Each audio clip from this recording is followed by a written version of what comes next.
All right, Mary, and obviously this is a developing story. We'll have much more on this as we move throughout the next few days.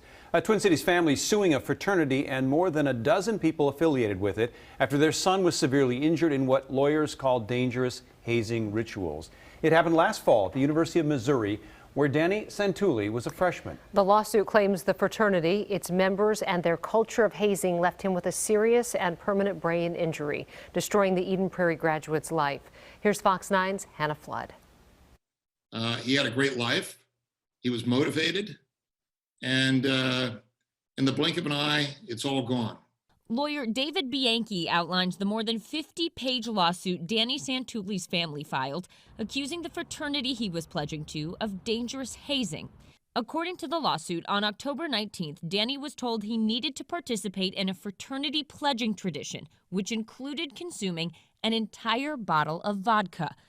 The lawsuit alleges Danny participated, but when he started getting drunk and tried to stop, he was told to keep going. Hours later, some members of the fraternity found him unresponsive inside the frat house. His skin was pale and his lips were blue. Instead of calling for help, they allegedly drove him to the hospital, where staff found him not breathing and in cardiac arrest. He was rushed to the ICU and put on a ventilator. His blood alcohol level at the time was 0.468%, nearly 6 times the legal limit. The injury sustained by Danny Santulli is the worst hazing injury that I've ever seen in my career. Nearly 4 months later, and now breathing on his own, Danny is still unresponsive, unable to communicate, and living with permanent brain injuries. This is devastating at so many levels. It's not just devastating for Danny, the victim, but also his family. Soon after the incident, the university and the fraternity's national authority shut down the chapter, one that had been cited for violations 6 other times in the last 4 years.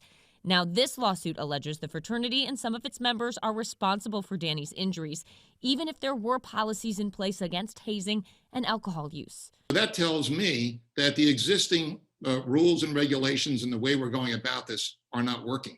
Hannah Flood, Fox 9. And the executive director of Phi Gamma Delta, the fraternity, has released a statement saying, quote, "Our thoughts and prayers are with Danny and the Santulli family during this difficult time." It goes on to say, "We expect all chapters and members to follow the law and abide by the fraternity's policies, which prohibit hazing and the provision of alcohol to minors." University of Missouri police confirm they're investigating what happened and have passed information on to the local prosecutor's office.